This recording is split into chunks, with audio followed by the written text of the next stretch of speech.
Impact News ta Impact Talk to Manipur connect with people you serve. Program asibu yengbiri bakwai khudingmakpu ibethoi thokchomna ikoknona khurumzari amadi taramna okchari.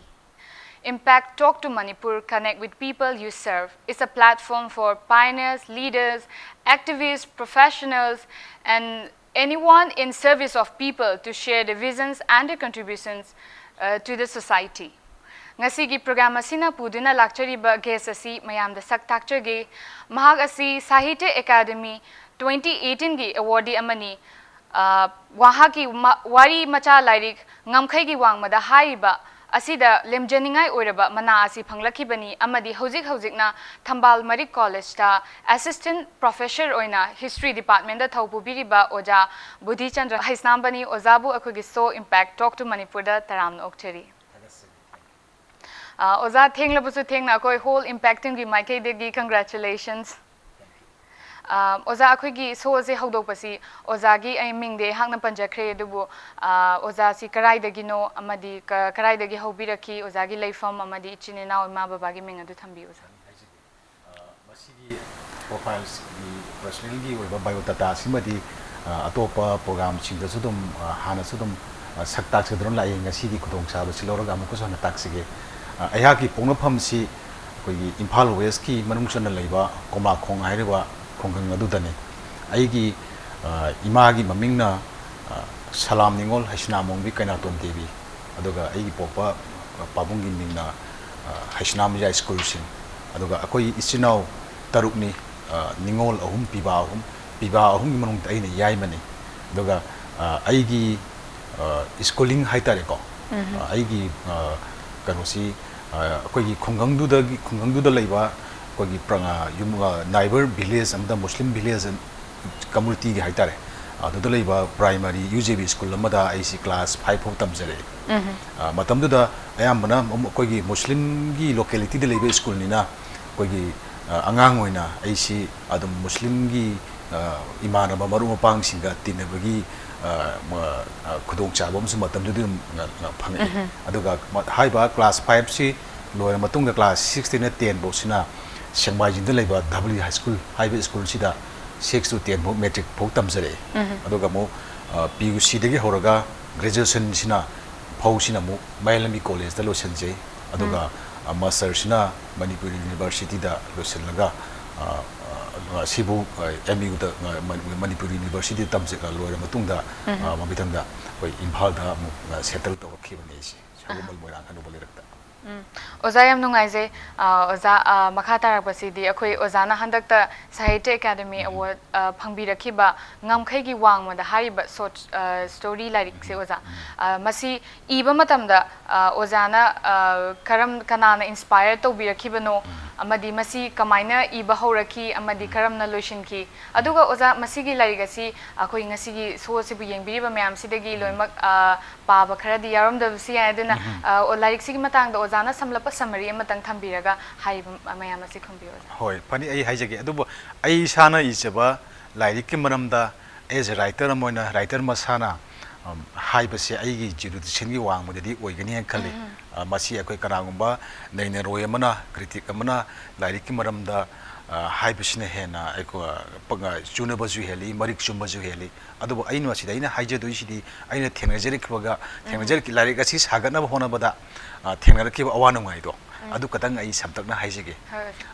masigi ngamkhai gi wangmada hairiba story gi lyric se akoi gi haiba title sima particular lyric te yauriba wari macha amada thon badi nate akoi gi wari macha mayam du pulop shupchalaga mayam du carry to boyaba akoi gi manaba akoi theme khade base orga title si lyric tu gi achupa title loina akoi salaga thon jabani particular lyric manungda ngamkhai gi wangmada ko wari macha amadi yauge adubu maduga haiba mingthol siga naksenaba wari macha kharadi dum yauba haitare maroina ahan bagi wari macha ma kogi like ahan mada yauri ba janbini haiba wari macha se masiga khare hen naksane haina loje aina ai like king thol siga adu masigi ngangkhai wang mata haiba masigi masigi wahan to haitare masigi title si kabaina aina thon gibno haibada kogi wari macha janbini simaksu ai kogi ꯃꯔꯨꯑꯣꯏꯅ ꯑꯩꯈꯣꯏꯒꯤ community ꯅꯠꯇꯕꯗ ꯑꯇꯣꯞꯄ ꯖꯥꯇꯤꯒꯤ tribal ꯀꯝꯃꯨꯅꯤꯇꯤꯒꯤ ꯅꯤꯡꯉꯣꯜ ꯑꯃꯅꯤ ꯃꯍꯥꯛꯁꯦ ꯑꯗ ꯑꯩꯈꯣꯏꯒꯤ ꯃꯍꯥꯛꯀ ꯑꯩꯈꯣꯏꯒꯤ ꯃꯤꯇꯩ ꯀꯝꯃꯨꯅꯤꯇꯤꯗ ꯄꯣꯛꯄ ꯑꯩꯈꯣꯏꯒꯤ ꯄꯥꯈꯪ ꯑꯃꯒ ꯃꯈꯣꯏ ꯑꯅꯤꯒꯤ ꯅꯨꯡꯁꯤꯅꯕꯒꯤ ꯔꯤꯂꯦꯁꯟꯗ ꯁꯥꯒꯠꯄꯅꯦ ꯑꯗꯣ ꯃꯁꯤꯗꯩꯗ ꯄꯤꯔꯤꯕ ꯄꯣꯠꯁꯦ ꯑꯩꯈꯣꯏꯒꯤ ꯂꯩꯔꯤꯕ ꯃꯅꯤꯄꯨꯔꯒꯤ ꯄ꯭ꯔꯖꯦꯟ ꯁꯤꯅꯥꯔꯤꯑꯣ ꯑꯩꯈꯣꯏꯒꯤ political and social and political problem ꯃꯌꯥꯝꯁꯦ ꯃꯁꯤꯅ ꯑꯩꯈꯣꯏꯁꯤ ꯂꯩꯔꯤꯕ ꯌꯥꯝꯅ ꯏꯊꯅꯣꯁꯦꯟꯇ꯭ꯔꯤꯛ ꯑꯣꯏꯕ ꯋꯥꯈꯜꯂꯣꯟ ꯑꯗꯒꯤ ꯃꯥꯏ ꯀꯝꯃꯨꯅꯤꯇꯤ ꯑꯃꯃꯝꯒꯤ ꯇꯣꯉꯥꯟ ꯇꯣꯉꯥꯟꯕ ꯑꯥꯏꯗꯦꯟꯇꯤꯇꯤꯗ ꯌꯨꯝꯐꯝ ꯑꯣꯏꯔꯒ ꯑꯃꯒ ꯂꯥꯞꯊꯣꯛꯅꯔꯛꯄ ꯑꯩꯈꯣꯏꯒꯤ ꯃꯅꯤꯄꯨꯔꯒꯤ ꯏꯟꯇꯤꯒ꯭ꯔꯤꯇꯤꯒꯤ ꯑꯣꯏꯕ ꯄꯣꯠꯁꯤꯗꯩꯗ ꯑꯩꯈꯣꯏꯒꯤ ꯑꯆꯧꯕ ꯂꯩ ꯑꯃ ꯁꯨꯝ ꯆꯤꯡꯉꯛꯄꯁꯦ ꯃꯁꯤ ꯑꯩꯈꯣꯏꯅ ꯃꯤꯑꯣꯏꯕꯁꯤ ꯅꯥꯒꯥ ꯑꯣꯏꯔꯁꯨ ꯀꯨꯀꯤ ꯑꯣꯏꯔꯁꯨ ꯅꯦꯄꯥꯂꯤ ꯑꯣꯏꯔꯁꯨ ꯃꯩꯇꯩ ꯑꯣꯏꯔꯁꯨ ꯃꯤꯑꯣꯏꯕꯒꯤ ꯆꯞ ꯃꯥꯟꯅꯕ ꯃꯁꯛ ꯑꯃꯗꯤ ꯂꯩꯗꯅꯀꯣ ꯑꯗꯨꯒ ꯃꯁꯤꯗꯩꯗ ꯑꯩꯈꯣꯏꯒꯤ ꯃꯇꯝꯒꯤ ꯄꯣꯂꯤꯇꯤꯀꯦꯜ ꯏꯁꯨꯁꯤꯡꯅ ꯕꯦꯁ ꯇꯧꯔꯒ ꯑꯩꯈꯣꯏꯒꯤ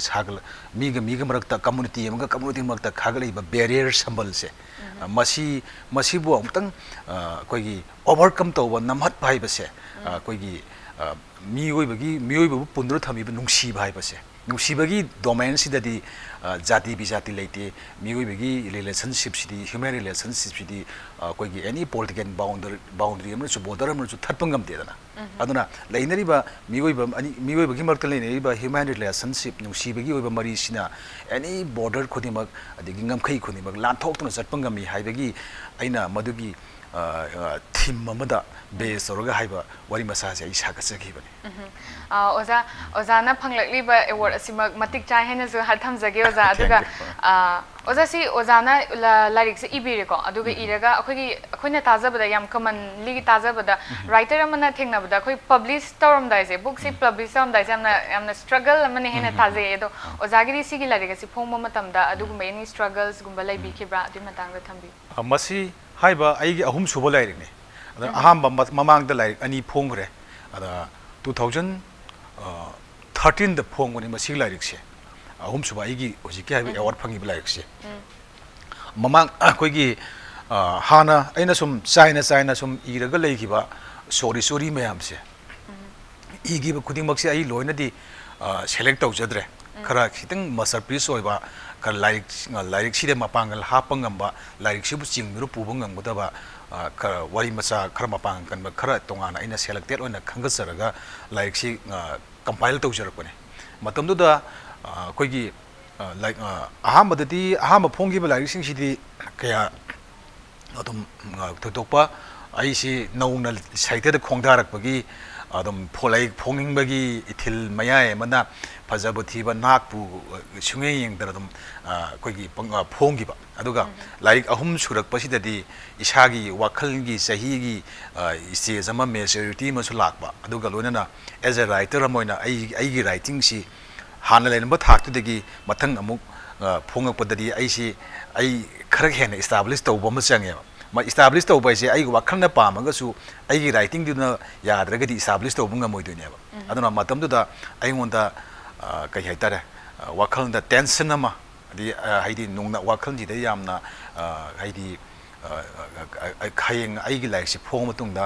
ꯃꯌꯥꯝꯅ ꯂꯤꯇꯔꯦꯆꯔ ꯁꯥꯔꯀꯜꯗ ꯂꯩꯕ ꯔꯤꯗꯔꯁꯤꯡ ꯃꯌꯥꯝ ꯑꯩꯈꯣꯏꯒꯤ ꯁ꯭ꯀꯣꯂꯔ ꯃꯌꯥꯝꯁꯤꯅ ꯍꯥꯏꯗꯤ ꯑꯩꯅ ꯍꯥꯟꯅ ꯐꯣꯡꯈꯤꯕ ꯂꯥꯏꯔꯤꯛꯁꯤꯡꯗꯒꯤ ꯃꯁꯤꯒꯤ ꯂꯥꯏꯔꯤꯛꯁꯤꯅ ꯑꯃꯨꯛ ꯍꯟꯊꯔꯛꯑꯦꯕꯨ ꯍꯥꯏꯒꯗ꯭ꯔꯥ ꯍꯥꯏꯒꯠꯂꯛꯑꯦꯕꯨ ꯍꯥꯏꯒꯗ꯭ꯔꯥ ꯍꯥꯏꯕꯒꯤ ꯋꯥꯈꯜꯗ ꯅꯤꯡꯁꯤꯡ ꯃꯥꯡꯖꯤꯡꯅꯕ ꯆꯤꯡꯅꯕ ꯑꯀꯤꯕ ꯑꯃꯗꯤ ꯑꯗꯨꯝ ꯐꯥꯎꯋꯦ ꯑꯗꯨꯕꯨ ꯑꯩꯅ ꯈꯔꯗꯤ ꯑꯗꯨꯝ ꯃꯗꯨꯗꯩ ꯃꯁꯤ ꯁꯥꯒꯠꯅ ꯍꯣꯠꯅꯕꯗ ꯑꯩ ꯈꯔꯗꯤ ꯑꯗꯨꯝ ꯋꯥꯈꯤ ꯍꯥꯏꯇꯥꯔꯦ ꯍꯥꯏꯗꯤ ꯋꯥꯍꯩ ꯂꯣꯜꯁꯤꯃꯛ ꯌꯥꯝꯅ ꯃꯔꯨ ꯑꯣꯏꯕ ꯑꯃꯅꯤ ꯔꯥꯏꯇꯔꯗꯗꯤ ꯑꯩꯅ ꯔꯥꯏꯇꯔ ꯑꯃꯒꯤ ꯃꯁꯛ ꯑꯃ ꯂꯦꯞꯅ ꯍꯣꯠꯅꯕꯗ ꯃꯥꯒꯤ ꯁꯤꯖꯤꯟꯅꯔꯤꯕ ꯂꯣꯜ ꯃꯉꯣꯟꯗ ꯌꯥꯎꯔꯤꯕ ꯂꯣꯜꯒꯤ ꯇ꯭ꯔꯦꯖꯔꯁꯦ ꯂꯣꯜꯒꯤ ꯄꯨꯀꯩꯁꯤ ꯌꯥꯝꯅ ꯔꯤꯆ ꯑꯣꯏꯕ ꯌꯥꯝꯅ ꯏꯅꯥꯛ ꯈꯨꯟꯕ ꯑꯃ ꯆꯪꯉꯦ ꯑꯩꯒꯤ ꯋꯥꯍꯩꯁꯤ ꯌꯥꯝ ꯏꯅꯥꯛ ꯈꯨꯟꯕ ꯑꯃ ꯆꯪꯉꯦꯕ ꯑꯗꯨꯅ ꯑꯩꯒꯤ ꯂꯣꯜꯁꯤꯅ ꯍꯥꯏꯗꯤ ꯍꯥꯏꯕ ꯃꯁꯤꯒꯤ ꯁꯣꯔꯠ ꯁ꯭ꯇꯣꯔꯤꯒꯤ ꯃꯥꯒꯤ ꯑꯥꯔꯠ ꯐꯣꯔꯝ ꯃꯁꯤꯒꯤ ꯀꯂꯥꯒꯤ ꯃꯥꯒꯤ ꯐ꯭ꯔꯦꯝꯁꯤꯗ ꯊꯝꯃꯛꯄ ꯃꯇꯝꯁꯤꯗ ꯈꯨꯗꯤꯡꯃꯛꯁꯦ ꯋꯥꯍꯩꯅ ꯂꯣꯏꯅ ꯔꯤꯄ꯭ꯔꯖꯦꯟ ꯇꯧꯔꯛꯇꯣꯏꯅꯤꯗꯅ ꯃꯤꯑꯣꯏꯕꯒꯤ ꯑꯋꯥ ꯅꯨꯡꯉꯥꯏ ꯑꯗꯒꯤ ꯑꯦꯅꯤ ꯐꯤꯂꯤꯡ ꯈꯨꯗꯤꯡꯃꯛꯁꯦ ꯋꯥꯍꯩꯅ ꯐꯣꯡꯗꯣꯔꯛꯄꯅꯤꯅ ꯋꯥꯍꯩ ꯂꯣꯜꯁꯤꯅ ꯂꯣꯏꯅ ꯁꯥꯟꯅꯔꯛꯇꯣꯏꯅꯦꯕ ꯂꯣꯜꯒꯤ ꯑꯆꯧꯕ ꯖꯥꯗꯨ ꯑꯃ ꯆꯪꯉꯦꯕ ꯑꯗꯨꯒ ꯑꯩꯒꯤ ꯂꯣꯜꯁꯤꯅ ꯃꯇꯨꯡ ꯏꯟꯅ ꯔꯤꯗꯔꯁꯤꯡꯅꯁꯨ ꯑꯩꯒꯤ ꯂꯥꯏꯔꯤꯛꯁꯦ ꯄꯥꯅꯤꯡꯗꯣꯏꯅꯦꯕ ꯂꯥꯏꯔꯤꯛꯁꯦ ꯄꯥꯕ ꯍꯧꯔꯛꯄ ꯃꯇꯝꯗ ꯑꯁ ꯍꯥꯏꯔꯒ ꯊꯛꯂꯣꯡ ꯂꯥꯏꯔꯤꯛꯁꯦ ꯂꯪꯊꯣꯛꯑ ꯊꯝꯅꯕ ꯇꯦꯕꯜ ꯃꯊꯛꯇ ꯇꯥ ꯂꯩ ꯃꯌꯥꯝ ꯌꯥꯎꯋꯦꯕ ꯑꯗꯨꯕꯨ ꯄꯥꯅꯤꯡꯅꯕ ꯍꯧꯕꯗꯩ ꯂꯣꯏꯕꯧꯁꯤ ꯔꯤꯗꯔꯁꯤꯡꯁꯤ ꯆꯤꯡꯉ ꯄꯨꯕ ꯉꯝꯅꯕꯒꯤ ꯑꯗꯨꯒꯨꯝꯕꯒꯤ ꯇꯦꯛꯅꯤꯛ ꯑꯃꯁꯨ ꯆꯪꯉꯦꯕ ꯂꯥꯏꯔꯤꯛ ꯏꯕ ꯃꯇꯝꯁꯤꯗ ꯃꯁꯤꯗꯤ ꯑꯩꯅ ꯁꯦꯝ ꯁꯥꯔꯨꯕ ꯉꯥꯛꯇ ꯅꯠꯇ꯭ꯔꯦ ꯔꯥꯏꯇꯔꯗꯨꯒꯤ ꯃꯁꯥꯗ ꯌꯥꯎꯖꯔꯛꯄ ꯃꯥꯒꯤ ꯏꯟꯕꯣꯟꯒꯤ ꯃꯥꯒꯤ ꯇꯣꯉꯥꯟꯕ ꯑꯦꯛꯁꯇ꯭ꯔꯥ ꯑꯣꯔꯗꯤꯅꯔꯤ ꯑꯃꯅꯤ ꯍꯥꯏꯇꯥꯔꯦ ꯑꯗꯨꯅ ꯃꯇꯝꯗꯨꯗ ꯑꯩꯅ ꯑꯍꯨꯝꯁꯨꯕ ꯂꯥꯏꯔꯤꯛꯁꯤ ꯁꯥꯒꯠꯅ ꯍꯣꯠꯅꯕꯗ ꯑꯩꯈꯣꯏꯒꯤ ꯑꯩꯒꯤ ꯃꯔꯨꯞ ꯃꯄꯥꯡꯁꯤꯡ ꯑꯩꯒꯤ ꯀꯟꯇꯦꯝꯄꯣꯔꯔꯤ ꯔꯥꯏꯇꯔꯁꯤꯡ ꯑꯗꯒꯤ ꯏꯊꯛ ꯊꯣꯡꯕ ꯁꯦꯅꯤꯌꯔ ꯔꯥꯏꯇꯔꯁꯤꯡ ꯑꯗꯒꯤ ꯇꯣꯉꯥꯟ ꯇꯣꯉꯥꯟꯕ ꯂꯤꯇꯔꯦꯆꯔꯒꯤ ꯖꯔꯅꯦꯜꯗ ꯍꯥꯟꯅꯁꯨ ꯂꯣꯏꯅ ꯄꯕ꯭ꯂꯤꯁ ꯇꯧꯊꯣꯛꯑꯦ ꯑꯌꯥꯝꯕ ꯑꯣꯜꯃꯣꯁ ꯂꯣꯏꯅꯗꯤ ꯅꯠꯇꯦ ꯈꯔ ꯃꯈꯩ ꯑꯗꯨꯒ ꯍꯥꯟꯅ ꯖꯔꯅꯦꯜꯗ ꯐꯣꯡꯗꯣꯛꯈ꯭ꯔꯕ ꯋꯥꯔꯤ ꯃꯆꯥꯁꯤꯡꯁꯤ ꯃꯌꯥꯝꯒꯤ ꯐꯤꯗꯕꯦꯛ ꯑꯃꯁꯨ ꯑꯗꯨꯝ ꯐꯪꯉꯤꯗꯅꯀꯣ ꯑꯗꯨꯅ ꯖꯔꯅꯦꯜꯗ ꯐꯣꯡꯈ꯭ꯔ ꯃꯇꯨꯡꯗ ꯑꯃꯨꯛ ꯑꯩꯅ ꯀꯣꯟꯅ ꯂꯥꯏꯔꯤꯛꯇ ꯍꯥꯞꯀꯠꯂꯛꯄꯁꯤꯗ ꯗꯤꯕꯦꯂꯞ ꯇꯧꯕꯒꯤ ꯈꯨꯗꯣꯡꯆꯥꯕ ꯑꯃꯁꯨ ꯐꯪꯉꯦ ꯑꯣꯖꯥ ꯃꯁꯤ ꯃꯣꯗꯤꯐꯤꯀꯦꯁꯟꯒꯗꯤ ꯇꯧꯕ꯭ꯔꯥ ꯑꯣꯖꯥꯅ ꯐꯥꯔꯁ ꯏꯈꯤꯕꯁꯤ ꯑꯗꯨꯝ ꯅꯠꯇ꯭ꯔꯒ ꯑꯦꯅꯤ ꯃꯣꯗꯤꯐꯤꯀꯦꯁꯟꯁ ꯂꯩꯈꯤꯕ꯭ꯔꯥ ꯃꯁꯤ ꯇꯧ ꯈꯔ ꯃꯈꯩꯗꯤ ꯇꯧꯏꯅꯤ ꯑꯩꯅ ꯑꯍꯥꯟꯕ ꯐꯥꯁ ꯔꯥꯏꯇꯤꯡꯁꯦ ꯁꯤꯡꯒꯜ ꯁꯤꯇꯤꯡꯗ ꯏꯔꯅꯤ ꯋꯥꯔꯤ ꯃꯆꯥ ꯑꯃ ꯅꯠꯇ꯭ꯔꯒ ꯁꯩꯔꯦꯡ ꯑꯃ ꯑꯗꯨꯒ ꯃꯗꯨ ꯑꯗꯨꯅ ꯐꯥꯏꯅꯦꯜ ꯑꯣꯏꯕ ꯌꯥꯗꯦꯕ ꯍꯥꯏꯗꯤ ꯃꯥꯒꯤ ꯒꯦꯠꯑꯞꯇ ꯑꯗꯩ ꯂꯣꯏꯅ ꯋꯥꯍꯩꯁꯤ ꯄꯥꯝꯃꯛꯇꯕ ꯋꯥꯍꯩꯁꯤ ꯀꯥꯟꯅꯗꯕ ꯋꯥꯍꯩ ꯃꯌꯥꯝ ꯑꯃ ꯑꯩꯈꯣꯏꯒꯤ ꯃꯐꯣꯜ ꯃꯌꯥꯝ ꯌꯥꯎꯕꯁꯦ ꯐꯖꯅ ꯄꯣꯂꯤꯁ ꯇꯧꯗꯣꯏꯅꯤ ꯑꯗꯒꯤ ꯃꯥꯒꯤ ꯋꯥꯍꯩ ꯃꯄꯥꯡ ꯑꯗꯒꯤ ꯄꯥꯝꯃꯛꯇꯕ ꯋꯥꯍꯩꯗꯣ ꯑꯩꯅ ꯁꯤꯟꯗꯣꯛꯑꯒ ꯑꯐꯕ ꯈꯔ ꯍꯦꯟꯅ ꯐꯖꯕ ꯆꯨꯅꯕ ꯋꯥꯍꯩ ꯍꯦꯟꯅ ꯑꯦꯄ꯭ꯔꯣꯄ꯭ꯔꯤꯌꯦꯠ ꯑꯣꯏꯕ ꯋꯥꯍꯩꯁꯤꯅ ꯑꯃꯨꯛ ꯁꯤꯟꯖꯜꯂꯛꯄ ꯑꯗꯨꯕꯨ ꯃꯁꯤꯒꯤ ꯈꯤꯇꯪ ꯗꯤꯕꯦꯂꯞ ꯇꯧꯕ ꯁꯦꯝ ꯁꯥꯕꯁꯤꯗꯤ 110% ꯃꯨꯛꯇꯅꯤ ꯑꯗꯨꯒ 90%ꯗꯤ ꯑꯍꯥꯟꯕ ꯐꯥꯁ ꯔꯥꯏꯇꯤꯡꯁꯦ ꯁꯤꯗ ꯑꯗꯨꯝ ꯂꯣꯏꯔꯕꯅꯤ ꯑꯩꯅ ꯈꯟꯖꯩ ꯑꯗꯣ ꯑꯣꯖꯥ ꯁꯥꯍꯤꯇ꯭ꯌ ꯑꯦꯀꯥꯗꯃꯤ ꯑꯦꯋꯥꯔꯗꯀꯤ ꯌꯥꯝ ꯂꯦꯝꯖꯅꯤꯡꯉꯥꯏ ꯑꯣꯏꯕ ꯃꯅꯥ ꯑꯃ ꯐꯪꯂꯛꯂꯤꯕ ꯂꯥꯏꯔꯤꯛꯅꯤ ꯑꯔꯥꯏꯕ ꯂꯥꯏꯔꯤꯛꯇꯤ ꯅꯠꯇꯦꯅ ꯊꯝꯖꯒꯦ ꯑꯣꯖꯥ ꯑꯗꯨꯒ ꯃꯁꯤꯒꯤ ꯂꯥꯏꯔꯤꯛ ꯑꯁꯤ ꯑꯣꯏꯅꯕ ꯍꯣꯠꯅꯔꯛꯄꯗ ꯈ꯭ꯋꯥꯏꯗꯒꯤ ꯆꯦꯂꯦꯟꯖꯤꯡ ꯑꯣꯏꯈꯤꯕ ꯄꯥꯔꯠꯁꯦ ꯍꯥꯏꯗꯤ ꯏꯕꯗꯕꯨ ꯑꯣꯏꯔꯣ ꯀꯔꯝꯕꯅ ꯈ꯭ꯋꯥꯏ ꯆꯦꯂꯦꯟꯖꯤꯡ ꯑꯣꯏꯈꯤꯒꯦ ꯑꯣꯖꯥ ꯃꯇꯝꯁꯤ ꯑꯩꯈꯣꯏꯒꯤ ꯑꯩꯉꯣꯟꯗꯗꯤ ꯃꯁꯤ ꯍꯥꯟꯅ ꯂꯥꯏꯔꯤꯛꯁꯤꯃ ꯁꯥꯒꯠꯄ ꯍꯥꯏꯁꯦ ꯑꯩꯈꯣꯏꯒꯤꯗꯤ ꯃꯅꯤꯄꯨꯔꯤ ꯁꯥꯍꯤꯇ꯭ꯌ ꯇꯧꯔꯤꯕ ꯔꯥꯏꯇꯔꯁꯤꯡꯁꯤ ꯃꯅꯤꯄꯨꯔ ꯂꯤꯇꯔꯦꯆꯔꯁꯤ ꯌꯥꯝꯅ ꯃꯥꯔꯀꯦꯠꯁꯨ ꯌꯥꯝ ꯄꯤꯛꯏꯀꯣ ꯑꯗꯨꯒ ꯑꯩꯈꯣই ꯂꯣꯜ ꯑꯃ ꯑꯣꯏꯅ ꯏꯅꯥꯛ ꯈꯨꯟꯕ ꯂꯣꯜ ꯑꯃ ꯑꯣꯏꯅꯗꯤ ꯑꯗꯨꯝ ꯍꯤꯡꯗꯨꯅ ꯂꯩꯌꯦ ꯑꯩꯈꯣꯏ ꯃꯅꯤꯄꯨꯔꯤ ꯂꯣꯜ ꯃꯅꯤꯄꯨꯔꯤ ꯁꯥꯍꯤꯇ꯭ꯌꯁꯦ ꯑꯗꯨꯒ ꯑꯩꯈꯣꯏꯒꯤ ꯔꯤꯗꯔꯁꯤꯡ ꯌꯥꯝ ꯃꯔꯥꯡ ꯀꯥꯏꯗꯦ ꯑꯗꯨꯒ ꯂꯣꯏꯅꯅ ꯑꯩꯈꯣꯏꯒꯤ ꯂꯥꯏꯔꯤꯛ ꯑꯃ ꯐꯣꯡꯅꯕ ꯍꯣꯠꯅꯕ ꯍꯥꯏꯕꯁꯤꯗ ꯑꯩꯈꯣꯏꯒꯤ ꯑꯏꯕꯗꯨꯅ ꯃꯁꯥꯅ ꯏꯅꯕꯁꯨ ꯍꯣꯠꯅꯖꯕ ꯑꯗꯩ ꯃꯗꯨꯒꯤ ꯂꯥꯏꯔꯤꯛ ꯑꯃ ꯐꯣꯡꯅ ꯆꯪꯉꯤꯕ ꯄꯩꯁꯥ ꯃꯗꯨꯒꯤ ꯄꯩꯁꯥꯗꯨꯁꯨ ꯃꯥꯅ ꯑꯗꯨꯝ ꯑꯦꯐꯔꯠ ꯇꯧꯅꯁꯨ ꯍꯣꯠꯅꯖꯕ ꯑꯗꯨꯅ ꯃꯁꯤꯗ ꯑꯩꯈꯣꯏꯒꯤ ꯔꯤꯗꯔꯁꯤꯡ ꯑꯌꯥꯝꯕ ꯔꯥꯏꯇꯔꯁꯤꯡꯁꯦ ꯄꯩꯁꯥ ꯄꯥꯏꯕ ꯏꯅꯥꯛ ꯈꯨꯟꯕꯁꯨ ꯌꯥꯎꯗꯦ ꯑꯗꯨꯅ ꯃꯗꯨꯒꯤ ꯐꯥꯏꯅꯥꯟꯁꯤꯌꯦꯜ ꯄ꯭ꯔꯣꯕ꯭ꯂꯦꯝ ꯃꯌꯥꯝ ꯑꯃꯁꯨ ꯃꯥꯌꯣꯛꯅꯩ ꯑꯗꯨꯒꯤ ꯃꯊꯛꯇ ꯑꯃꯨꯛ ꯃꯥꯒꯤ ꯂꯥꯏꯔꯤꯛꯇꯨ ꯍꯦꯟꯅ ꯏꯁꯇꯥꯕ꯭ꯂꯤꯁ ꯇꯧꯅꯕ ꯍꯣꯠꯅꯕ ꯏꯅꯕ ꯍꯣꯠꯅꯕꯗꯁꯨ ꯏꯃꯨꯡ ꯃꯅꯨꯡꯒꯤ ꯁꯄꯣꯔꯠꯁꯨ ꯆꯪꯉꯤ ꯑꯗꯒꯤ ꯃꯁꯤꯒꯤ ꯑꯩꯈꯣꯏꯅ ꯄꯥꯝꯖꯔꯤꯕ ꯑꯗꯒꯤ ꯑꯩꯈꯣꯏꯅ ꯉꯥꯎꯖꯔꯤꯕ ꯃꯁꯤꯒꯤ ꯑꯥꯔꯠꯁꯤ ꯏꯃꯨꯡ ꯃꯅꯨꯡꯒꯤ ꯃꯤ ꯐꯦꯃꯤꯂꯤꯒꯤ ꯃꯤꯅꯐꯥꯎ ꯊꯣꯏꯗꯣꯛꯅ ꯑꯗꯨꯝ ꯔꯦꯀꯣꯛꯅꯥꯏꯖ ꯇꯧꯗꯕꯁꯨ ꯌꯥꯎꯗꯕ ꯅꯠꯇꯦ ꯑꯩꯈꯣꯏꯅ ꯄꯥꯝꯖꯕꯒꯤ ꯉꯥꯎꯖꯕꯒꯤ ꯊꯤꯡꯕ ꯉꯝꯗꯕꯒꯤ ꯑꯩꯈꯣꯏꯅ ꯏꯖꯕꯒꯤ ꯋꯥꯅꯤ ꯑꯗꯨꯒ ꯐꯦꯃꯤꯂꯤꯒꯤ ꯃꯤꯁꯤꯡꯅꯗꯤ ꯑꯩꯈꯣꯏꯒꯤ ꯀꯅꯥꯒꯨꯝꯕ ꯗꯤ ꯑꯩꯈꯣꯏꯒꯤ ꯃꯁꯤ ꯁꯄꯣꯔꯠ ꯐꯪꯕꯤꯕ꯭ꯔꯥ ꯁꯤꯒꯤ ꯃꯇꯥꯡꯁꯤꯗ ꯁꯄꯣꯔꯠꯁꯤ ꯁꯣꯔꯤ ꯑꯩꯈꯣꯏꯒꯤ ꯁꯄꯣꯔꯠꯁꯤ ꯑꯩꯈꯣꯏꯒꯤ ꯐꯦꯃꯤꯂꯤꯒꯤ ꯑꯣꯏꯅ ꯑꯩꯅ ꯍꯥꯏꯖꯕ ꯇꯥꯔꯒꯗꯤ ꯑꯩꯉꯣꯟꯗ ꯑꯩꯅ ꯃꯁꯤꯒꯤ ꯁꯥꯍꯤꯇ꯭ꯌꯒꯤ ꯂꯤꯇꯔꯦꯆꯔꯒꯤ ꯑꯥꯔꯠꯁ ꯑꯩꯅ ꯑꯉꯥꯡ ꯑꯣꯏꯔꯤꯉꯩꯗꯒꯤ ꯐ꯭ꯔꯣꯝ ꯗ ꯕꯤꯒꯤꯅꯤꯡ ꯑꯩꯅ ꯑꯩꯒꯤ ꯑꯉꯥꯡ ꯑꯣꯏꯔꯤꯉꯩꯒꯤ ꯂꯥꯏꯐꯇꯒꯤ ꯄꯥꯝꯅ ꯑꯗꯨꯝ ꯍꯧꯔꯛꯏ ꯑꯗꯒꯤ ꯃꯗꯣꯝꯗ ꯊꯣꯏꯗꯣꯛꯅ ꯃꯣꯏꯅ ꯑꯩꯉꯣꯟꯗ ꯐꯦꯃꯤꯂꯤ ꯃꯤꯁꯤꯡꯅ ꯃꯁꯤꯗꯩꯗꯤ ꯌꯥꯝꯅ ꯑꯦꯟꯀꯔꯦꯖ ꯇꯧꯕꯁꯨ ꯂꯩꯇꯦ ꯑꯗꯒꯤ ꯑꯩꯅ ꯄꯥꯝꯃꯤ ꯄꯣꯠꯁꯦ ꯃꯣꯏꯅ ꯊꯤꯡꯕꯁꯨ ꯂꯩꯇꯦ ꯑꯗꯨꯅ ꯃꯁꯤꯗ ꯑꯩꯅ ꯍꯧꯖꯤꯛꯇ ꯈꯟꯖꯩ ꯑꯩ ꯏꯁꯥꯅ ꯄꯥꯝꯖꯅ ꯑꯗꯒꯤ ꯂꯣꯏꯅ ꯑꯗꯒꯤ ꯑꯩꯉꯣꯟꯗ ꯌꯥꯎꯖꯔꯤꯕ ꯑꯩꯒꯤ ꯄꯣꯇꯦꯟꯁꯤꯌꯦꯂꯤꯇꯤ ꯑꯩꯒꯤ ꯀ꯭ꯔꯤꯌꯦꯇꯤꯞ ꯇꯦꯂꯦꯟꯁꯤꯒ ꯆꯥꯟꯅꯕ ꯑꯦꯅꯤ ꯁ꯭ꯄꯣꯔꯠꯁꯄꯨ ꯑꯣꯏꯔꯣ ꯖꯒꯣꯏ ꯏꯁꯩ ꯀꯂꯥꯕꯨ ꯑꯣꯏꯔꯣ ꯂꯤꯇꯔꯦꯆꯔ ꯁꯥꯍꯤꯇ꯭ꯌꯕꯨ ꯑꯣꯏꯔꯣ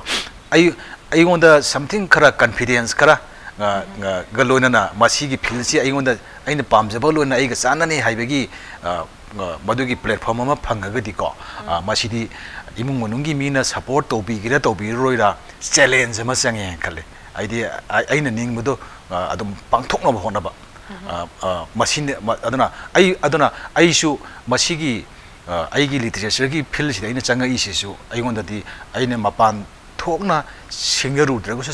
ꯆꯦꯂꯦꯟꯖ ꯇꯧꯔꯨꯗ꯭ꯔꯒꯁꯨ ꯑꯩꯒꯤ ꯅꯨꯡꯗꯗꯤ ꯑꯆꯧꯕ ꯆꯦꯂꯦꯟꯖ ꯑꯃꯅꯤ ꯑꯩꯅ ꯆꯪꯁꯤꯜꯂꯛꯏꯕ ꯂꯝꯕꯤꯁꯦ ꯍꯥꯏꯗꯤ ꯁꯥꯍꯤꯇ꯭ꯌꯒꯤ ꯂꯝꯗ ꯆꯪꯁꯤꯜꯂꯛꯄꯁꯦ ꯐꯦꯃꯤꯂꯤꯒꯤ ꯑꯩꯈꯣꯏ ꯏꯃꯨꯡ ꯃꯅꯨꯡꯒꯤ ꯑꯩꯒꯤ ꯕꯦꯛꯒ꯭ꯔꯥꯎꯟꯗ ꯑꯗꯨꯍꯥꯛꯅ ꯌꯥꯝꯅ ꯑꯩꯉꯣꯟꯗ ꯏꯟꯁꯄꯤꯌꯔ ꯇꯧꯕꯗꯤ ꯅꯠꯇꯦ ꯑꯗꯨꯕꯨ ꯑꯩꯒꯤ ꯑꯄꯥꯝꯕ ꯑꯩꯒꯤ ꯄꯥꯝꯖꯕ ꯐꯤꯜꯁꯦ ꯃꯣꯏꯅ ꯀꯅꯥꯝꯇꯅ ꯑꯩꯉꯣꯟꯗ ꯊꯤꯡꯕ ꯌꯥꯔꯣꯏ ꯑꯩꯅ ꯑꯄꯥꯝꯕꯗꯤ ꯂꯝꯕꯤꯗ ꯑꯩ ꯏꯁꯥꯅ ꯆꯠꯆꯒꯅꯤ ꯍꯥꯏꯕꯒꯤ ꯑꯩꯒꯤ ꯁꯤꯒꯤ ubil mana dum ai chasabani aduga mamaida budi dum aina yaroi mai si masana pamduna sat khragoni khangamina imung monung mi ne kanamta budi thingbu budi leite aduga nang aigon adubu moin hare sol nang haiba phil si te satlune nang masida nang na sa ka sanai haiba masi arsi nang ka sanai gana daina aigon the particular aigon the morally boost up to budi thodok tau bunate aina pamjabai chat khibani haitare ando oza wari sam nungari matang asai sida break am tang lawjage Impact News meeting taduna laibiu matang sai sida break am tang lawjage break tagi am thun hanjarake break ki matungda Impact Talk to Manipur yengbi ba khwai khuding mak pui be thai thokchomna amuka hanna taram na okchari Oza khoi interview sigi makha chathar pasidi ozana hozik Sahitya Academy mana phangbi khiba lairik sima laire aduga mamangda ozana ibi khiba lairik ani sigi matangda muglak chage aduga oza si ngasai takpi badasu ozana haurak pasi khungang da haure ena takpi re du hozik na sahar da settle tawraga laire adu masigi langdai sida ka sisina kari ozagi lairik sida influence pi gi bagadi laibra madugi matangda su samlamna thambi oza hoi ai birthplace se khungang ne khungang gi punsi da khungang gi environment da chaurok e adago ai ayamba ai gi literary aina literature changak na bagi masigi background ai literary background haitar ko masidi khungang da ayamba adum sagal khibani haitare aduna koi gi khungang gi punsi adigi ai gi leiriba ai gi pokpham mapham dugi loktak mapan ni adigi kogi loktak ki ising loktak ki affected area amasuni aduna kogi mafam du da hingi ba mi singi punsi mahing adigi makoi gi khungangi survival la thengnari ba makoi gi struggle adigi loina ai gi family gi adinga kogi imam hak adigi ai gi auntie sing domcha sing ine sing mafam di khungangi nupi sing duna kogi masa sing shem na hona bada adigi makoi gi hingna bagi lambi da kogi manga moina thengnari ba problem samasya moi struggle mayam adigi mafam dagi nga tonga ba kogi awanu ngai mayam masi ai gi angang mari ai gi brought up da sumadu da susanara lak parina aigi literary background sideda khongangi asoba mafam amadi dum hujik sudum still dum loina dron lai yen khale adu mafam adudagi phangaki adudagi yaw aigi broad da yawroki ba aigi madu ithil mayam influence mayam do maduna mo aigi schooling tawraga aigi education ji phang matung da aigi experience asoba experience amu oire aduga mo aina huji arwan area da shahar da imphal da settle taro le matung da mafam chidagi phangakba anuba experience mayam mafam chigi mu tonga ba lifestyle pusi mahing different tonga ba mayam se masina aigi writing sida da dum khara makai di dum ayam de dum reflect tawbra na khale ina aduga ozagi mamang do phongbi khriba lairik sing se amutang maming pan biraga masi matang kitang khambi aham baina saite da changakhiba literature da sak taklakhiba si sairing nani sairing gi aigi ningtam bam sunga tia hariwa sairing gi lairik si 2004 da khwaya na phonge sairing gi lairik sina ai si saite da literature da introduce tawre aduga matamdu da aigi senga punsi da ahan ba haitare yam nungai gi ba mikup ma haitare aina haita aina nakpudi ta dana aigi inga aidi anga matamdu di angang naha krasu nauri banina matamdugi phaurakhiba sairengi ithilsing aini ijakhiba mayamdo koigi koigi lairiki book form daga print tawraga number haurpu matamdo as ai iba lairi ama phongdorabani go haibagi nungai ba igonda madugi haifam khangdaba nungai ba ma phau yam phajana phau ki adugi laik to phongba release function numituda koigi laik masak tai koigi oja mana ai kaujidri ningsingjari koigi meyamna thodona sakhang nariba edigogi playwright ama soiba writer am soiba koigi oja Dr. Moirang Them Trio Berta Hojusi was asi Imphal College ki principal so ne pul laibiri pubiri bane oza Trio Berta na aigi ahan sharing like si masak tai adada akoi si angang ni makoi na tambirak pas makoi ki chhatra ni adana aina naha ai literature was pamjana changai ba naha young writer amada akoi ki ahan singna nungsi bibagi encourage tawbibado madugi sarup ama oina ozana aigi laik si release tawbana mitura laik sigi ashoibagi loina silent taw thamarga koigi kalaga yam thagat pirame ado zapi overtana aigi sereng laik si adu matik yam appreciate tawbirami maya mamangda mana adegi yam aigonda yam encourage tawbirami adu duna aigonda achoba thongna amu ha as adudi ai writer ma oibiya oza siyongna aibu encourage tawbisinadi moina appreciate tawbi moina welcome tawbisinadi alaman singsina adudi feel sida ai si changbada yare haibagi moina recognition pibibini hena khalaga ai si amu hena iningnabagi thongna amu lakhi adui matung tarakpada koigi angang mai ki di do aduna koigi sereng genre si bogda igonda establish to bro to the men ta dring isda wari masa sorry si karai dino dum sida mu khut amu tha wa ho ye ise aduna sereng second book se apik panu sa sor haiba igi wari macha gi han balak se malai ki masing da ni suboi ba wari macha gi genre sida na mu han mu oi dunia aduna kai madunu dadi mayamna cher kani ngang kari kai mu khangjante adu phongning bagi mayai sina ado adaida thingaulenga anu adisu wari macha simju phongdo phongre adida lai ani si phongra matung dadi lai aina koigi nakpu itata haudana koigi phongning ba mayai dana koigi phongdo ki bagi madugi shortcoming mayam am su mamai de sai tana khange ai ga soi mayam ma aduna basidegi lakba experience tuna ahum suba laik si phongna hona mu tam dadi aigonda asoba para ma aidi ta tawbu yadi yamna masidi khara kitang khara like amoina puthoro pai si once release awra bai si reader singi khota miyam da sinagi dora bani ada masi sinadri ngai hide mangoina na khara phajana koigi police tawba sangi develop tawba sangi adigi khara masata sanna mo adigi tawriba haiba art form sidaida aigi presentation si phajana thamba changi hai bise mamai de experience malae madugi khudong cha bam phangi hai ta oza aduga yam nungai je aduga matang swai sida oza bu literature gi lam sida khwaidagi han hana introduce to bikriba saireng gi genre se sidagi saireng macha ma katang lokhalaga oza pabiraga de yam nungai je gani aina angang oidingai da koigi ahanba igiba saireng hai ta aina sum ningsing jamda aigi ahanba first poem oigane hana khanjaba saireng am katang macha khang pa jage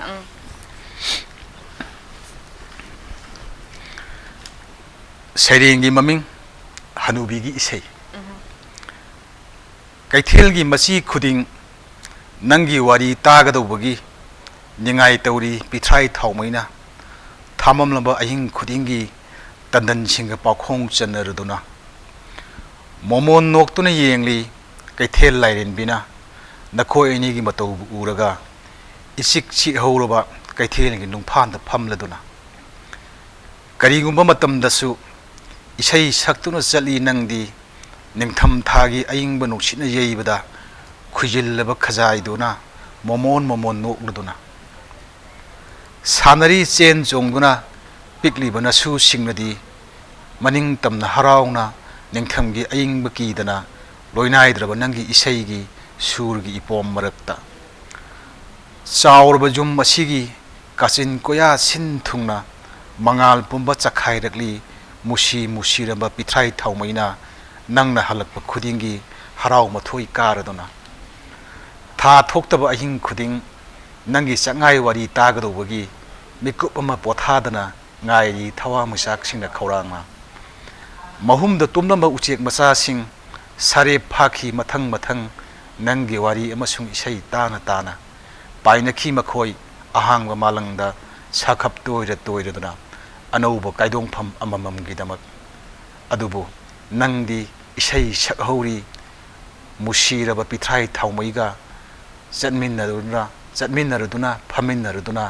kaithelgi machi khuding mafam khuding oza yam phajai yam nungai je aduga makha tarak pasi oza je hoji akhoi thambal mari college sida assistant professor in history department de library aduga writer ama suni aduga masi writing amadi teaching ani se kamaina parallel na chatna basi oza na kamaina manage to bi masi matang da kitang thambi hoi masi aigi experience ta haijaba tare maruna akhoi teaching profession sidi khara academic oiba line de leibanina akhoi literature pamjaba ama oina kai teaching profession jiga masi adjust tawbada dum ai dum sanei hana khanjei ai gidi haidi koi literature si so amom dadi yam academic oiba area amane ba koi gi lairik mari koi gi lairik mari leina poni adu matakta koi gi literature gi art siga ai gi teaching profession da siga chu koi matam gi adjustment da kai da kitang manage tawbada khara waba problem kha thengnaraga su aduga amorom da academic point of view da yenga gadi teaching profession amasung literature se si adum sabnin bada dum sanai na khale machin manau gumbane na adu oza makha tarak pasidi oza gi published tawdriba or any unfinished book kumba kaya library tanja si lor khitang khangja ho tare oza hoi yam nungai je ai haijege ai handaki award phangable like sigi mathang da ai anobo like ma huji plan tawjare press da DTP tawraga leire aduga ai kaimba chance ai sisu story gi journalist ni wari masagi lai ni sairieng su dum choi iba mayam ma su dum leiri adu hayeng kaimba tanja phangba ma dum puthokna phona ge na khali adu huji huji ki wona di ai like wari masagi anoba ma huji huji press ta leire adu kitang hadaki within this year sahi sing manung sidi da puthokna ba hona ge na di khali adu ngamdraga su next year da soina puthokne khali ado ozagi se short stories ngakta da sum haibi do oza se atopa genre daga khut thage kana ga khanbi badi leitabra hoi mayam atopa masi wahangje adum hangbirak pachu dum yawe aina wakhalladi adum khalli ai novel ma ishira haidana adu novel ma ibagi masi gi attempt to bachidi asauba magi commitment amani adigi yamna masi gi ina honarak pada magi asauba confinement am change adana masi sima attempt torok pai si arai ba thabak ti oi adubo wakal di khali ai novel ama isira haida oza yam nungai je do khoi gi pungpham ma sisu loi bai pungpham ma sisu yok salaka dore do no oza makha tar pa question ji kitang tena i thamjar ke duga oza dagi khangjaning ba se oza na character ma sagalak pa matam da lari ma iba matam da khoi gi opposite sex ki character ma sagal pa matam da oza da kari struggles ka di thengnam be yam phajai si wang si hoi writer ha ba si di ko nupi su oisunu nupa su oisunu writer sida koigi magi mayam gi common people sing de makoi na hen bakara sense khara jaw ba kangbu ne khaleina mayam gi leine ba sense de sense masing khara yana jaw ba kangbu ne ba writer ha ba se nupi su oisunu nupa oisunu ai as a nupa ham oira ga su ai male writer mo oira ga su ai gi writing ai gi article wari masa sing de nupi gi character mayam ai na yek na bhone adu ai aseng ba nupi di natabani na nupi magi reality magi real life ta thengnari magi mangwanda phawri ba pain and suffering adik nupi magi awaba magi sentiment magi emotion punamak se aina loina te isa da pan bidi natti adubu aigi sensibility da nupi gi awaba boiro nungai boiro aigi opposite sex oraga su makoina aigi thengnari ba aigi surrounding lei ba aigi nupi sing sidagi makoina thengnari ba ek kanom problem samasya mayam sidagi na su ayunda dum ithil pirak pagaloina na ai character ma nupi gi character ma ini sketch tawno hona bata magi kano si ai as a nupi aseng ba original writer ma na yek na honarak pudugi madugi percentage to jobangam draga su akoi gi masi gi level sibodi nupi mana sibodi mangonda feel to tawba yai haibagi kano da aina nupi gi character se dum yek na dum hone asidai da di nupi ai bi sing chongai re moi nupa nati adubo nupa gi character phaja moi na put yek na saga na bo honai akoi nupa writer sing su nupi gi phaja ba character se dum yamna pakcha na suna na dum sketch so su mem yawe oza duga image ma character ma aduki matik phajana di yekpi re sabiri duga maming ga thon basidi kamaina inspire tawraga thon bi oza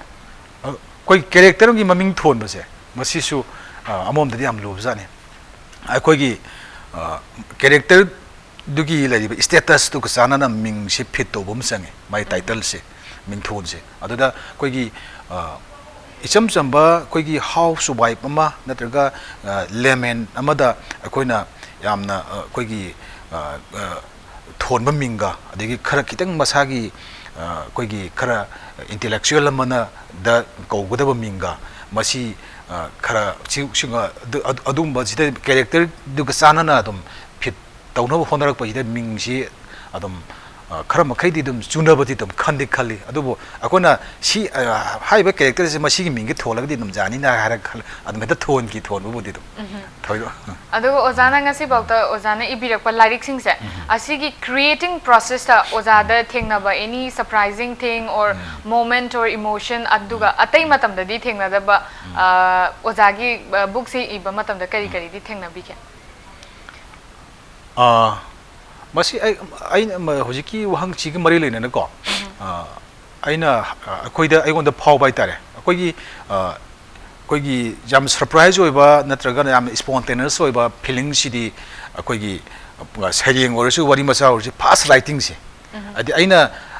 ining magi ithil ma influence ma chadali talongna strike tok tu ne ba mind matam dur ai je thabak ama surum ba yai lambi de chalam ba yai gari thorum ba yai matam dur aigonda phau ro ko ne talongna sadali spontaneous na aigonda ininebagi inspiration ama tang lak tu ne ba matam dur aina madu phajana aina madu phaga koigi grabs tawna ba ai mind keep tawna ba hona ho ba aduduga aigonda aigi wakhal da apha pun ba leita ba aigi yam nungai ba aigonda yam ningtam jaba environment ama madugi situation ma phanga da madu aina ina ba hona ba sidaida yamna sigi matang tabum koida yamna surprise oiba yamna sadal oibadi hojike ba lairik ama namna ba hona ba khopadu di aigi tonga ba lebaram ni dona adu aigonda yam surprise oiba feeling isam spontaneous oiba feeling sidi haiba sedieng ama natraga wari macha ama ining bagi kutak tak lom strike torpodo kana mogi wahi taraga adugi moment da phau yai tar aduga nungai je aduga makha tarak pase za khoi gi aspiring writers sing sina makoi na thengnari ba common trap sing je kamaina overcome togani makoi gi khudong cha da ba sing ase sigi tanja se lorga jana wahai amani dang khambi na haise koi ai samak su yamna senior writer amadi natri bra koi se marak hai tare koi miyai chalakpa yam senior di oidriba yam junior sunata ba junior di kitang lai khalakpa hai tare ado akoina akoi khada akoi haurokliba akoi junior writer sing akoi colleague sing da akoina aina sum aigi side gi hygienic badi akoi sai ina hygienic do ado aina hotnga pamjaba ngak tana yate sidadi mo aigonda aigi pokthorok padegi aigi pokpadegi ai inborn masigi creative aigi extraordinary talent amadi aigonda yaurok padi mathau tai adu madu aina culture to bomdi sang practice to bo hotna ba ai effort amdi sang ado aigonda madugi pratibha dum yaurokpa lona aina muchu madu culture to ba madu aina hotna ba masidida aigi surrounding gi aigi people singna natraga aigi family member mi singna support to bi da bagi thodok padarkar roite aina pami lambi de aina singna ba muloina na challenge muloina aina madu aina jogeng khaliba pandam do destination do madu yowno ba satpada aigi thauna amni darkar ro yen khali masi akai maroina aigi junior writer sing de masi wa khalon se lehenning aduga oza matang size the question matang ga hangjar ke khogi ozana karam ba akhoi malim gi power writer mayam amadi lere dubu ozana inspire to birakpa or ozana model oina idol oina thamjaba sigi karam ba writer sing dile ozagi de hoi ai mapal gi lyric sing si ai yam marang kaina ipade khara phaji haiba khara selected oina khara pa na aduga manipuri literature gi lamyan ba pioneer ai bo sing gi writer sing gi lyric ti ayamba adum ai pa na bo honaje pa su pai aduga makoi gi lyric pa ru budegi makoi na pirak pa inspiration aigi literary career sida simana particular aigi model ni haibdi leite adu aina yam honor tawjaba aina yam admire tawjaba writer sing di lei ai koi gi maroina aigi wari masa gi field da hairone wari masa si akoi gi story manipur gi mayam na dum akoi gi ngaling matam dagi akoi gi koi singa Rajkumar Sitaljit adigi Chitreswar Sharma adigi loina koi ima si binudani moi ahal manjing gi like tegi hauraga akoi gi ꯃꯈꯣꯏꯒꯤ ꯃꯈꯥ ꯇꯥꯔꯛꯄꯗ ꯑꯩꯈꯣꯏꯒꯤ ꯍꯧꯖꯤꯛꯁꯨ ꯑꯗꯨꯝ ꯃꯅꯤꯄꯨꯔꯒꯤ ꯃꯁꯛ ꯅꯥꯏꯔꯕ well establish writer ꯑꯣꯏꯅ ꯂꯩꯔꯤꯕ ꯑꯩꯈꯣꯏꯒꯤ ꯌꯨꯝꯂꯦꯝ ꯑꯃꯒꯤ ꯑꯣꯖꯥ ꯏꯕꯣꯝꯆꯥ ꯑꯗꯒꯤ ꯂꯃꯥꯕꯝ ꯑꯣꯖꯥ ꯕꯤꯔꯃꯅꯤ ꯍꯣꯏ ꯑꯗꯒꯤ ꯇꯥꯃꯣ ꯀꯩꯁꯥꯝ ꯄ꯭ꯔꯤꯌꯀꯨꯃꯥꯔ ꯍꯣꯏ ꯑꯗꯒꯤ ꯇꯥꯃꯣ ꯁꯨꯙꯤꯔ ꯅꯥꯎꯔꯣꯏꯕꯅꯆꯤꯡꯕ ꯑꯗꯒꯤ ꯃꯣꯏꯒꯤ ꯃꯣꯏꯁꯤ ꯋꯥꯔꯤ ꯃꯆꯥ ꯁꯣꯔꯤ ꯁꯨꯔꯤ ꯏꯕ ꯐꯤꯛꯁꯟ ꯔꯥꯏꯇꯔꯗ ꯃꯣꯏꯁꯤ ꯃꯅꯤꯄꯨꯔꯒꯤ ꯃꯁꯛ ꯅꯥꯏꯔꯕ ꯃꯤ ꯉꯥꯛꯇꯅꯦ ꯃꯣꯏꯁꯦ ꯑꯗꯨꯅ ꯃꯣꯏꯒꯤ ꯃꯇꯨꯡ ꯏꯜꯂꯛꯄꯅꯤ ꯑꯩꯈꯣꯏꯁꯦ ꯑꯗꯨꯅ ꯑꯩꯈꯣꯏꯒꯤ ꯃꯥꯡꯗ ꯆꯠꯈꯤꯕ ꯃꯈꯣꯏꯁꯦ ꯑꯩꯈꯣꯏꯅꯁꯨ ꯌꯥꯝꯅ ꯑꯣꯅꯔ ꯇꯧꯖꯩ ꯑꯗꯨꯒ ꯃꯣꯏꯒꯤ ꯔꯥꯏꯇꯤꯡꯁꯤ ꯑꯩꯈꯣꯏꯗ ꯌꯥꯝ ꯏꯊꯤꯜ ꯄꯤꯕ ꯔꯥꯏꯇꯤꯡ ꯉꯥꯛꯇꯅꯦꯅ ꯂꯧꯖꯩ ꯌꯥꯝ ꯅꯨꯡꯉꯥꯏꯖꯩ ꯑꯣꯖꯥ ꯑꯣꯖꯥꯅ ꯉꯁꯤ ꯑꯣꯖꯥꯒꯤ ꯆꯤꯜꯂꯕ ꯃꯇꯝ ꯀꯌꯥ ꯀꯥꯏꯊꯣꯛꯄꯤꯗꯨꯅ ꯑꯩꯈꯣꯏꯒꯤ ꯁ꯭ꯇꯨꯗꯤꯑꯣꯗ ꯂꯥꯛꯄꯤꯗꯨꯅ ꯋꯥꯔꯤ ꯋꯥꯇꯥꯏ ꯁꯥꯕꯒꯤ ꯃꯇꯝ ꯑꯃ ꯄꯤꯕꯤꯕꯒꯤꯗꯃꯛꯇ ꯑꯣꯖꯥꯕꯨ ꯑꯃꯨꯛꯀ ꯍꯟꯅꯁꯨ ꯊꯥꯒꯠꯆꯔꯤ ꯉꯁꯤꯒꯤ ꯇꯥꯟꯖꯥ ꯑꯁꯤ ꯄꯤꯕꯤꯕꯒꯤꯗꯃꯛꯇ ꯏꯝꯄꯦꯛ ꯇꯤꯚꯤꯕꯨꯁꯨ ꯑꯩꯅ ꯑꯃꯨꯛꯀ ꯍꯟꯅ ꯊꯥꯒꯠꯆꯔꯤ